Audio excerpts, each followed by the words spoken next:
So I would like to now introduce the children's choir from the Torah Day School of Ottawa. The Torah Day School Choir is an informal choir that was organized especially for this occasion.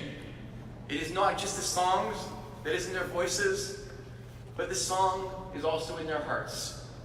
And the school's representatives, as you see them today, are definitely symbolic of the future of our Jewish communities. J'aimerais leur demander de nous présenter l'hymne national du Canada. I'd like to invite you guys to do O Canada.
Wonderful.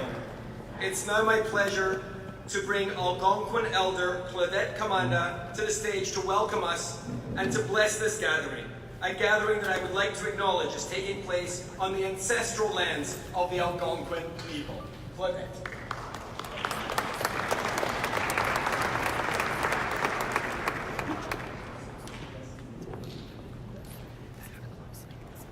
Greetings to everyone. Honorable Prime Minister Trudeau, honorable members of Parliament and ministers, rabbis, survivors of the Holocaust, to the Jewish community, and to all. I am very most honored to be here, to stand here before you, and to bring greetings to you from my people. So on behalf of the Algonquin Nation, I welcome each and every one of you beautiful brothers and sisters to the ancestral territory of my people, the Anishinaabe Omamawininiwa. One of our great spiritual laws that was given to us from Creator God is that any time we come together, we must honor Creator and all of life through prayer and for prayer of the people. So in my language, I say to you, I say, Chimigwech kibijan oma kakina. Nibuk sendam gijimanado onje, nongo meshishwabang, nichkiwedo to the Jewish people, minapomadzuin, zagiyewin, mashkawiziwin. I have asked the Creator to continue to bless the Jewish people, to bless you and your families, your descendants, with a good life, health, happiness, security, and peace and love. Know that in my heart has prayer, it has love, and it has respect for you. It has respect for you, the Jewish people, your children, your ancestors, and your descendants. Chimiwej, Yangwamazin, Igawamin, Zagiewin. I love you. Thank you.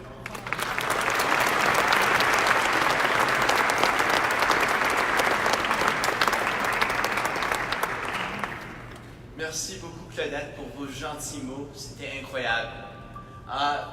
Next, we have a man who is well known to all of us. There are some rabbis who are known and loved by their congregations, but this rabbi is known and loved by entire community here in Ottawa and across the country. It gives me a great pleasure to invite Dr. Reuven Bulka, the spiritual leader of Ottawa's congregation, Machzikai Hadass, to come up and give his remarks.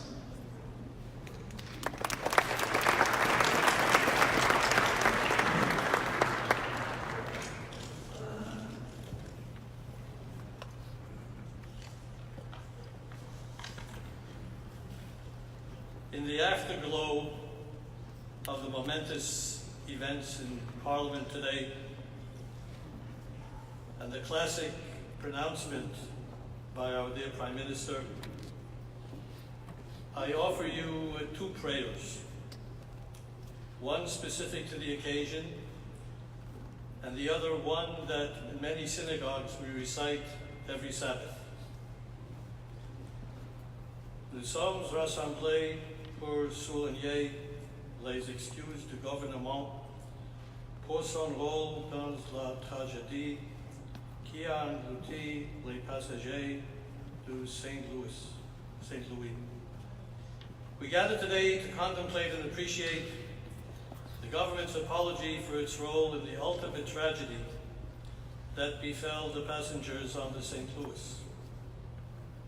No apology can bring back the dead, nor can today's government be held responsible for the decisions and actions of a previous government. Then why apologize? Apologies are powerful statements.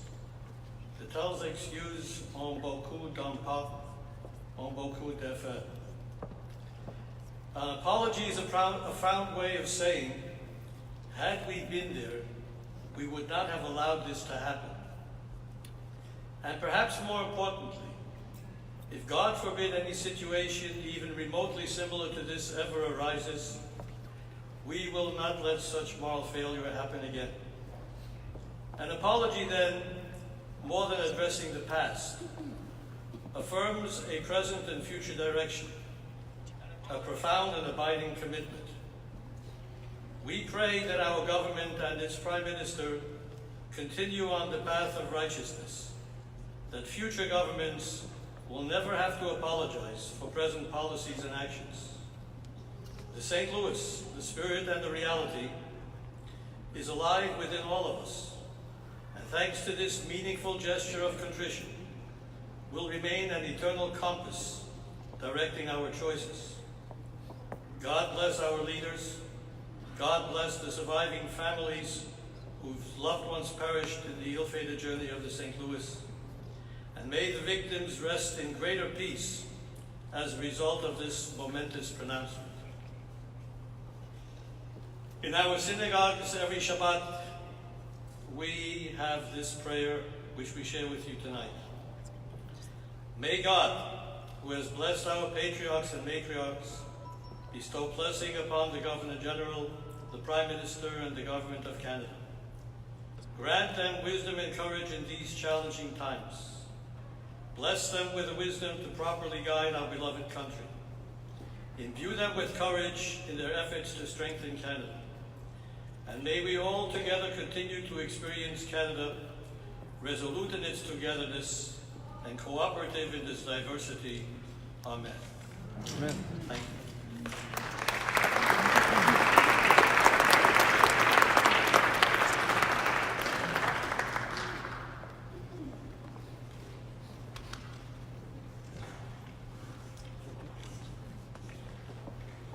It's my pleasure now to introduce the Honourable Jim Carr. Jim is the Minister of International Trade and Development, and just a few weeks ago I had the honour of travelling with Jim to Israel as we look to further the relationship between Canada and Israel, as the new Canada-Israel Free Trade Agreement is proving to be an even stronger bridge between our two countries. The Honourable Jim Carr.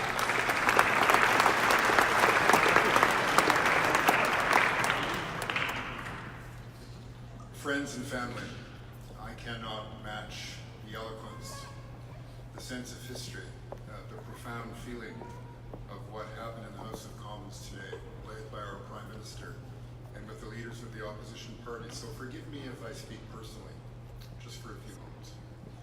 In 1906, my grandparents escaped the pogroms of the Tsar. They came from the four corners of the shtetl to Canada. They had no English, they had no skills, they had no money. They were in Canada for only one reason, that they were Jews, and they were persecuted. I stand in front of you these many years later as a tribute to the greatness of this country. And then, just when I was 15 years old, in junior high school, on a cold, crisp February night in Winnipeg, I went with a friend to the hockey rink inside.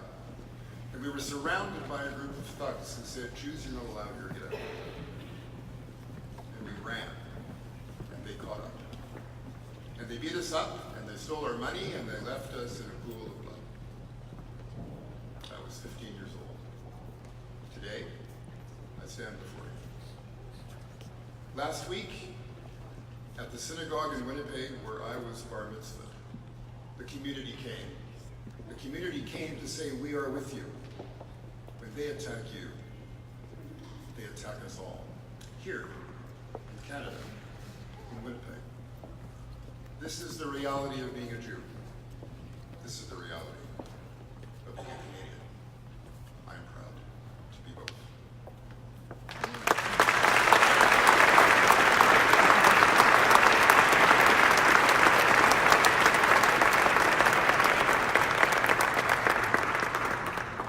Thank you so much for those touching words, Jim. And I know that what you said echoed in the experience of so many people in this room.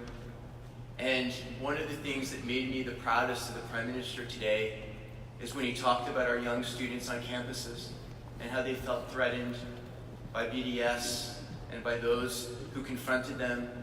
And knowing that the Prime Minister of Canada was with them when they walk onto campus, I think will make all the difference in the world to them. Et maintenant, ça me fait grand plaisir de vous présenter notre ministre des Institutions démocratiques, l'honorable Karina Gould.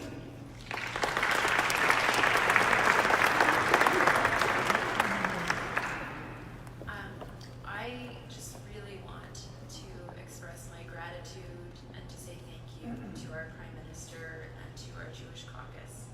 As the granddaughter of Holocaust survivors, today represented the very best of what Parliament can be.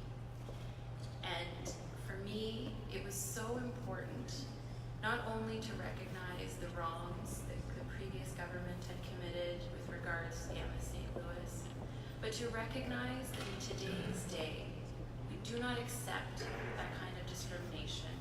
We do not accept that intolerance. We do not accept that persecution. My grandfather survived Auschwitz. He was a Theresienstadt. He was born in Žatec in Czechoslovakia. He was moved when he was 19 to Theresienstadt. He wanted to be a lawyer. From Theresienstadt, he went to Dachau. From Dachau, he went to Auschwitz. And from Auschwitz, he came to Canada. He went to Linden, Ontario, where he became an apple farmer. And he made his life here, and I am here, third generation in Canada, because Canada opened its arms. Too late for many, but in time for us. And I am so proud to be here before you who were on the St. Louis, and I'm glad that you chose to return to Canada, and I feel privileged that your children and grandchildren are here with us today. So thank you for bearing witness to today's apology, and it is incumbent upon all of us, survivors, family of survivors, friends of survivors, to ensure that we continue to tell these stories, to ensure that we continue to know that all of the stories of the people who survived and the people who perished. Because never again has to ring true, because we cannot let this happen again. And I am grateful to our community for your generosity, for your open arms, and for your consistent pursuit of justice, human rights, and freedom. Thank you everyone for being here today, and thank you to our Prime Minister for what I felt was demonstrating of what we can be when we come together as Canadians.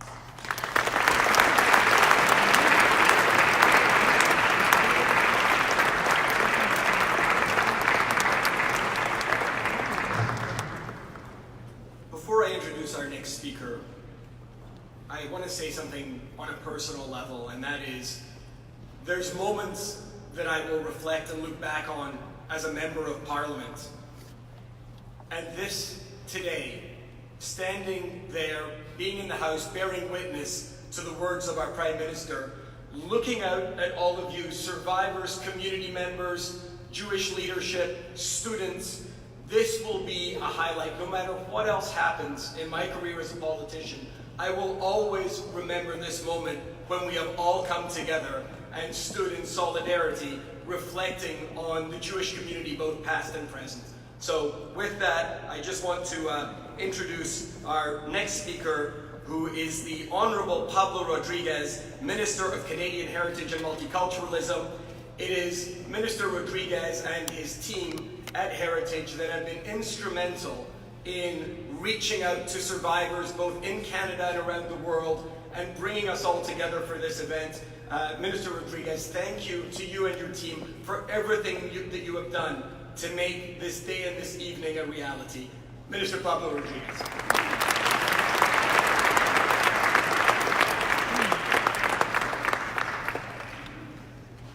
Thank you, Michael. Thank you, Anthony. Monsieur le Premier ministre. Distingués invités, mesdames et messieurs. Elder Commander, thank you for your blessing of this traditional territory of the Algonquin people. Thank you. As Minister of Canadian Heritage and Multiculturalism, I want to thank all of you for being here. And of course, my deepest gratitude goes to the survivors of the Holocaust and the survivors and descendants of the passengers of the MS St. Louis for being here. Thank you for traveling to Ottawa to take part in a special day to all of you, a special day to all of us. Aujourd'hui, nous vivons un moment important. Nous nous rappelons qu'en 1939, alors que l'ombre de la guerre planait sur l'Europe, les Allemands juifs, craignant pour leur vie, ont dû fuir leur pays. Today, we remember 907 Jewish German citizens on the MS St. Louis. Those aboard the St. Louis were families, men, women, children, desperately seeking refuge from the anti-Semitic violence in Hitler's Germany, hopeful that they would find safety in North America. But when the ship had nowhere to go, Canada was one of the last countries the passengers turned to for help. But Canada's discriminatory, none is too many, immigration policy prevailed, forcing the men, women, and the children on the St. Louis to return to Europe. And because of this, many of the passengers were murdered at the hands of the Nazi regime. Et c'est pourquoi les excuses aujourd'hui sont si importantes. On ne peut pas prétendre que cette politique, à la fois injuste et cruelle, c'est encore trop, n'a jamais existé. On ne peut pas prétendre que le Canada n'était pas complice de cet échec moral. Mais nous pouvons assumer, on peut le faire ensemble, on peut assumer la responsabilité de nos erreurs, la responsabilité de nos actes. Et nous pouvons du même souffle renouveler notre engagement à lutter contre l'antisémitisme, la haine et la discrimination. Even today, we're not immune to hateful ideologies, racist violence, and anti-Semitism. Just 2 Saturdays ago, a Pittsburgh synagogue was attacked during Saturday's Shabbat services. 11 people were killed, many others wounded, because they were Jewish, simply because they were Jewish.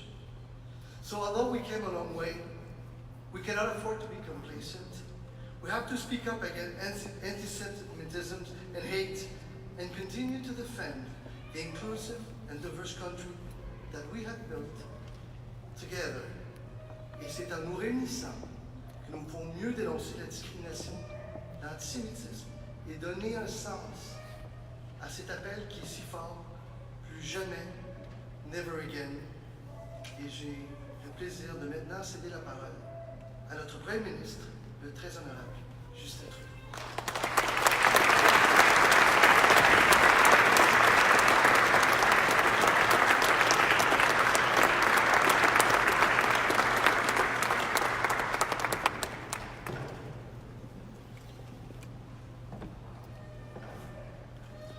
Thank you, Pablo, for that kind introduction.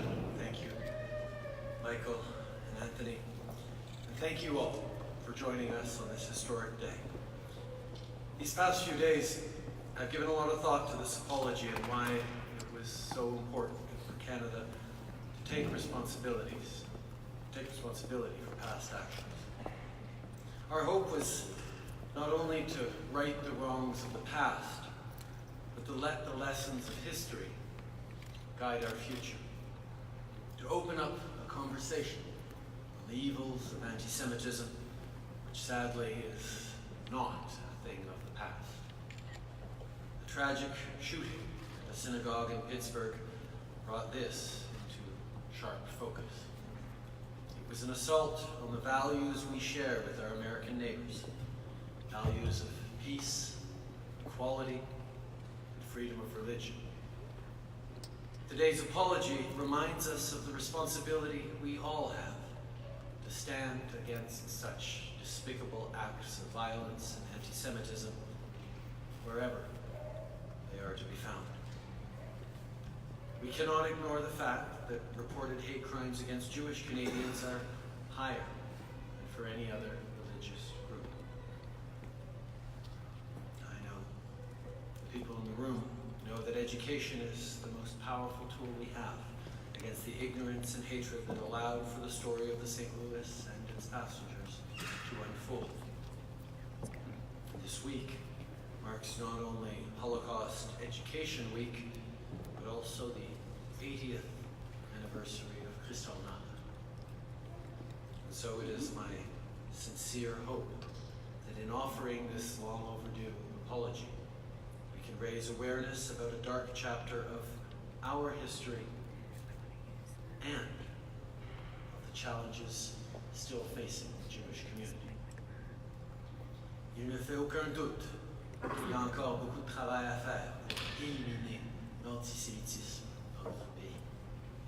Encore beaucoup de travail pour faire en sorte que tous les Canadiens de confession juive se sentent en sécurité et ne soient plus victimes d'intimidation, que ce soit dans un centre communautaire, sur les campus, dans les synagogues, dans la rue.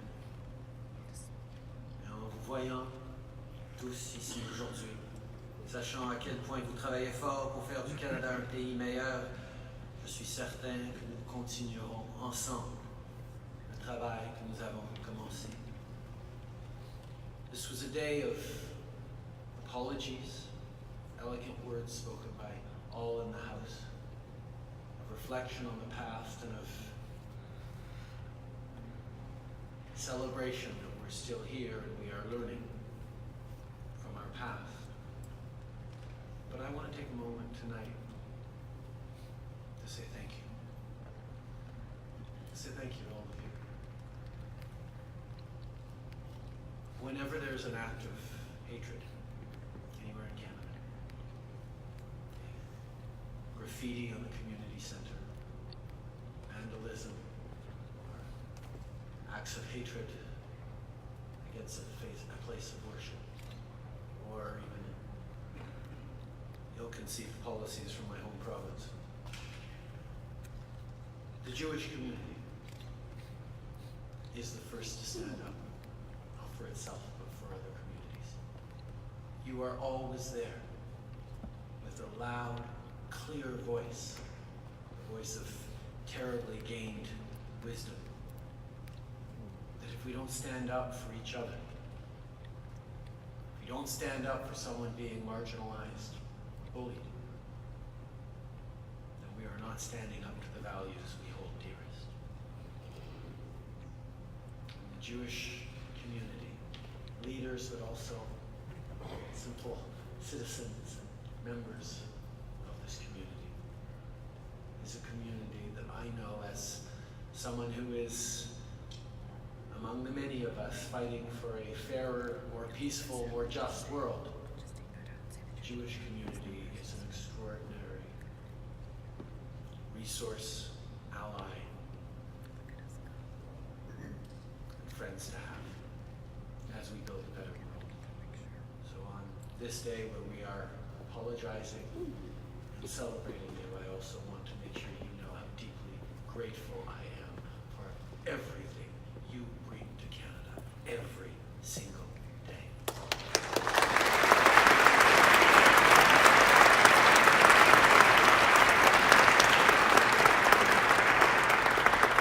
Now, before I hand it over to a very special guest, I need to thank a few people in this room who helped make this apology of this entire day a reality. To the survivors of the Holocaust and the passengers of the St. Louis, thank you for being here today, sharing your stories with Canadians. I hope this apology will bring you some closure and peace. To Kenny Albert, who was instrumental in making this apology a reality, thank you. To the members of Canada's Jewish community and its leaders, thank you for your tireless advocacy and for helping us learn from our mistakes. We stand with you and with the Canadian Jewish community as we all grapple with the ugly reality of anti-Semitism in our country and around the world. To our Jewish caucus members, Minister Carr, Minister Gould, Michael Levitt, Anthony Housefather, Julie DeBruson, David Graham, and Dan Wormy, thank you for your insights, your commitment, your time, and your friendship. And finally, very special thanks to Anna Maria Gordon, who, despite being turned away 79 years ago aboard the St. Louis, found her way back to Canada. And thank you also to the 5 survivors and their descendants that I was humbled to spend a few moments with earlier tonight. Thank you all for being here today. Your determination, resilience, and mostly your capacity to still believe in the good in all of us are nothing short of extraordinary. I now have the singular honor and pleasure to invite Mrs. Gordon and her son Daniel to join me on stage and share a few words. Please join me in showing them a very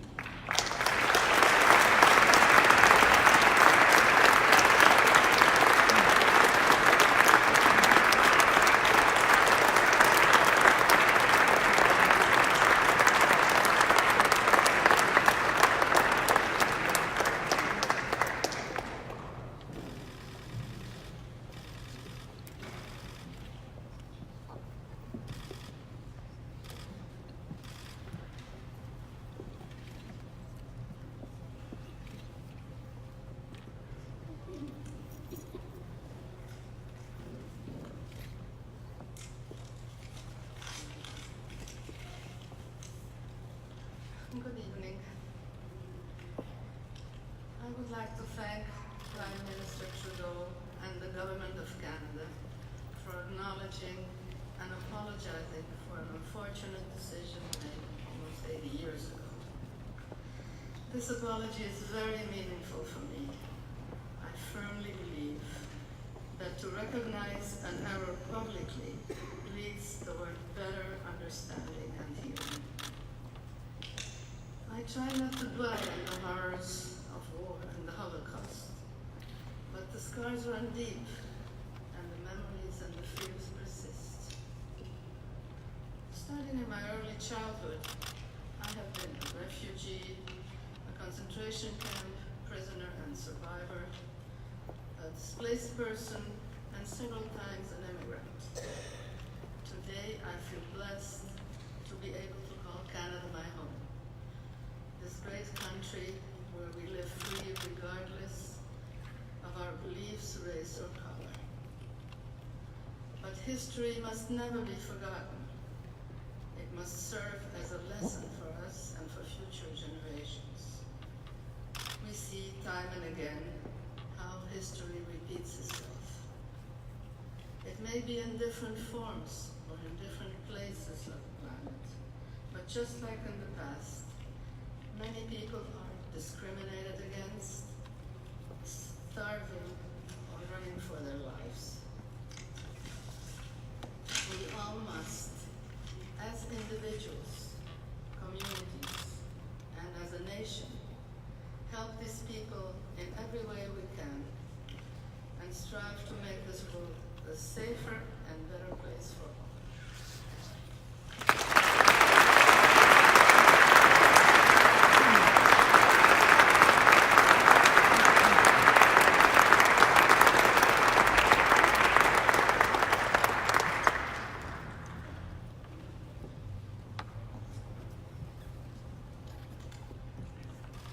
Prime Minister Trudeau, members of Parliament, survivors, ladies and gentlemen.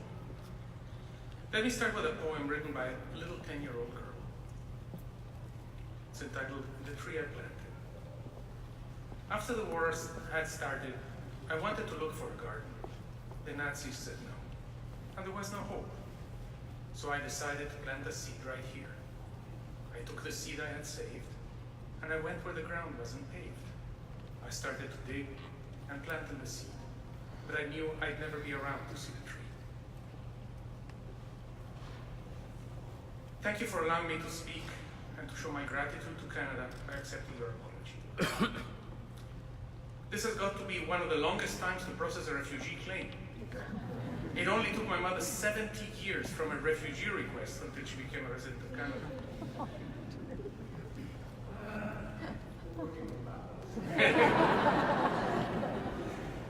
Needless to say, this is a very emotional day for my family.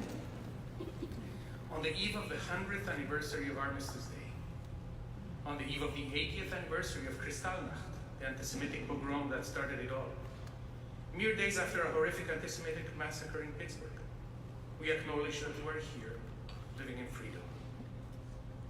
By the way, the poem I just read was not written by a refugee, nor under duress. It was written by my daughter Adi here in Canada about 25 years ago. We live in the best country in the world, a country that is not afraid to admit that we can be better. One of the most difficult actions we can take as human beings is repenting and asking for forgiveness. This is a necessary action in order to go on living with a clear conscience. This, of course, does not erase the errors and actions of the past, but at least allows us to come to terms with who we were, who we are now, and decide who and where we want to be in the future. As good as Canada is, we can be better. As my mother has already said, if we don't learn from history, we're bound to repeat past mistakes. This is happening now. It has never ceased to happen. Genocide, war, famine, displacement, these are everyday occurrences. We must act to stop this, just like food and shelter are basic human rights. So should we living without fear. We say that the pen is mightier than the sword. Never has this been truer than today, when messages move at the speed of light, at the speed of the internet. The spoken or written sword is double-edged, though, as it can be used for good as well as for terrible evil. Demagoguery, spewing hate, intolerance, discrimination, discrediting freedom of the press, conspiracy theories, xenophobia, racism, sexism, religious persecution, anti-Semitism. It happened in Europe in the 1930s. It happened in the 15th and 16th centuries with the Spanish Inquisition. It is happening now all over the world, even the so-called civilized world. Even in Canada, we're experiencing a resurgence of anti-Semitism. Even here, we've had massacres in places of worship. Let's stop this madness. Let us continue to make this great country, which so many of us have the privilege to call our home, better and more tolerant. Let us correct past mistakes and strive to avoid new ones. The Talmud, the great compendium of Jewish law, says that when Rabbi Hillel, one of the greatest Jewish sages, was asked whether he could teach the whole Torah, the Jewish law, while standing on one foot, he replied, "Ve'ahavta l'reacha kamocha." Love your neighbor as yourself. That is the basis. The rest is just commentary. Shalom uvracha. Peace and blessings to you.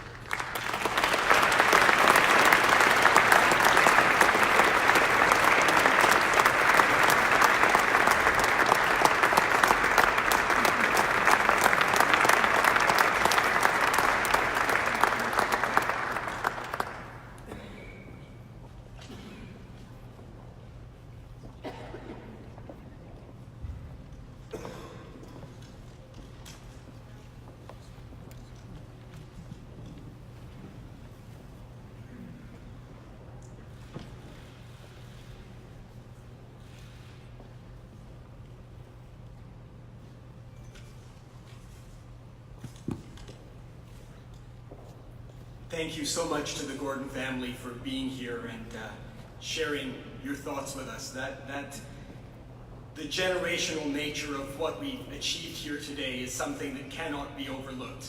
And it's very much at the core of what our next guest, Ellie Rubenstein, does as the National Director of the March of the Living. The March of the Living is an absolutely inspirational program that has at its root Holocaust education through the experience of returning to Auschwitz. And every year, hundreds of Jewish students travel with mentors, with survivors, back to Poland, back to Auschwitz. And I just want to acknowledge the efforts that Ellie Rubenstein has done in growing this program and the absolute significance it has on teaching and our next generation the importance and understanding of what has happened in our past is what shapes our future. Ladies and gentlemen, Ellie Rubenstein.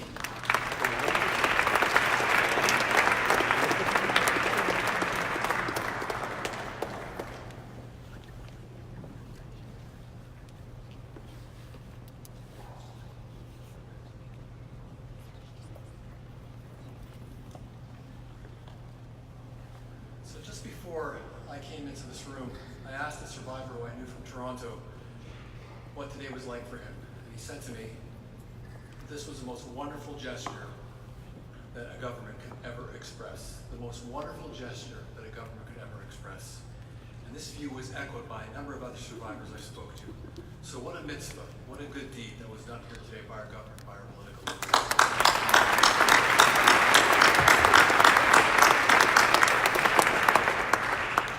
Elie Wiesel, Zichrono Livracha, blessed memory, once said, many people die twice. Once when they die, and once again when they are forgotten. So thank you, dear Prime Minister, indeed all of our political leaders, for making sure that the over 250 victims of the St. Louis, many who perished in Auschwitz-Birkenau and Sobibor and other places, are never forgotten. They don't die a second death. And thank you to all of you here today who took part in this truly historic moment. So with this in mind, I'd like to ask you all to rise and join me in saying the Mourner's Kaddish for the victims of the St. Louis and so many others. And after we conclude the Kaddish, please join me in singing the last line of the Kaddish, Oseh Shalom, classic Jewish request and prayer for peace. Please join me. Yitkadal, Yitkadash, Shemei Rabbah, B'yalma, Divrach, Yivrteh, B'yamlich, Machluteh, B'chayechon, Yibechon, B'chayei, B'chol, Beit Yisrael, B'agala, B'zman Karev, Yibru, Amen. Yehei Shemei Rabbah,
Il y a des mémoires que vous allez garder avec vous tout au long de votre vie.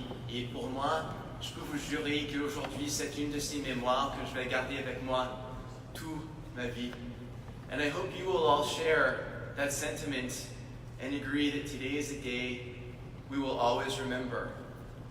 Thank you so much to our Prime Minister. Thank you so much to you, Pablo, and thank you to all of those in the Prime Minister's office and the Department of Canadian Heritage that worked together to make today such a success. If I come out of today, the one thing that I hope is that each and every one of you who is a survivor, who went through a period in your lives where your government disowned you, where your government betrayed you and treated you as second class or worse, that today you feel that you live in a country where your government loves you and cares about you and where you are equal. And if we've achieved one thing in this apology, I hope that it's the recognition from all survivors and the entire Canadian Jewish community, which I'm so proud to be a part of, that we're not only an equal part of this country, but we're a valued and treasured part of Canada. So, closing words, I hope that each and every one of you was inspired by today, goes back to your communities, invigorated, and ready to continue our fight against anti-Semitism, racism, xenophobia, homophobia, and all of those social evils that our community has always been a leader in fighting. Thank you so much. Enjoy the rest of your day.